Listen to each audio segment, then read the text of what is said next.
nonprofit Freedom Forever. Can you tell us Yes, a little yeah, bit that's about that? What's that going on? What's going on there? sure. Yeah, so we combat child exploitation in all forms, whether that be trafficking or medical exploitation. And what we're seeing with this, gender confusion, um, the institutional, medical exploitation of children is happening with the chemical castrations and the surgeries and all of that. So we're very involved in combating that. A myriad of ways, but we also address, trafficking through our border, all of the issues that some of the larger, more well-funded, more well-known organizations that claim to be helping children will not address or talk about. And so that's really why I started this nonprofit, is to cover those gaps, because we're fearless about what the truth is and what the needs are and what we have to do to combat it effectively. Because unfortunately, as much as we all want to rescue children, that doesn't solve the problem. There's still this grooming that's happening, this never-ending demand and supply of children. And so until we address those issues, we're not going to see this problem reduced in America. Wow, that seems like a really big task that you've taken on. It seems like you would need really strong and powerful partners to do that with. Do you have those? Like, who do you partner with to do this? Yeah, so we partner with a lot of different people. So when we organized the March to the Border 2 years ago, we partnered with Turning Point, and it was the largest coalition response to the border crisis that anyone has done up to date.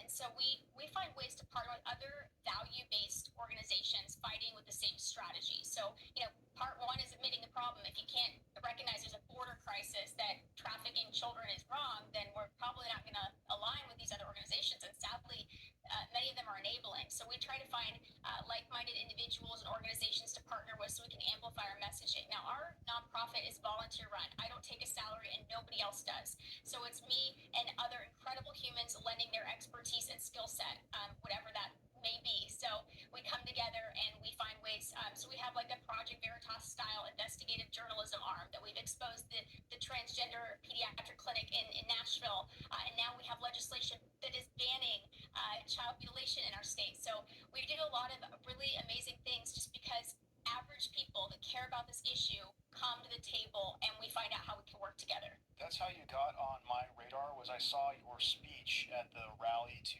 end child mutilation that in Tennessee. You were promoting that bill that finally got passed through the House there. Has that been signed into law yet, or are you guys still waiting to see what's going to happen? Well, it passed the House and Senate. We're just waiting for our governor to sign it. We believe he will. We've been told he will, so we're just waiting for that to happen, but we anticipate it will. It seems like we're living in two realities. That they're like half of America is looking at this as a problem of gender affirming care for children and transgender surgery for kids of all ages. Half of America looks at that and goes, "Oh yeah, we're just affirming what they identify as, or we're helping them by giving them these treatments."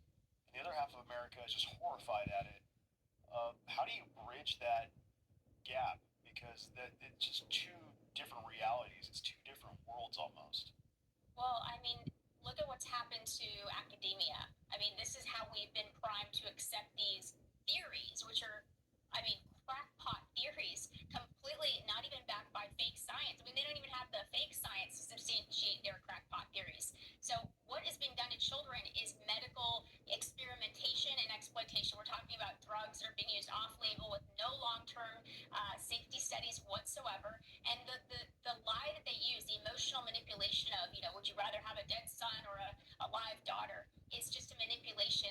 Their statistics don't back it up. It's used with a technique called convenience sampling. So they're sampling a small population so they get the results they want, so they can perpetuate these lies and narratives that then trickle down in the classroom, and then parents just believe this system because this is the education system. They sell these ideas under inclusivity and education, and that is why we're here. The education system, I think, is even more of a problem as far as how this got to this point. The medical system was just there and capitalized on it, but the priming, the grooming,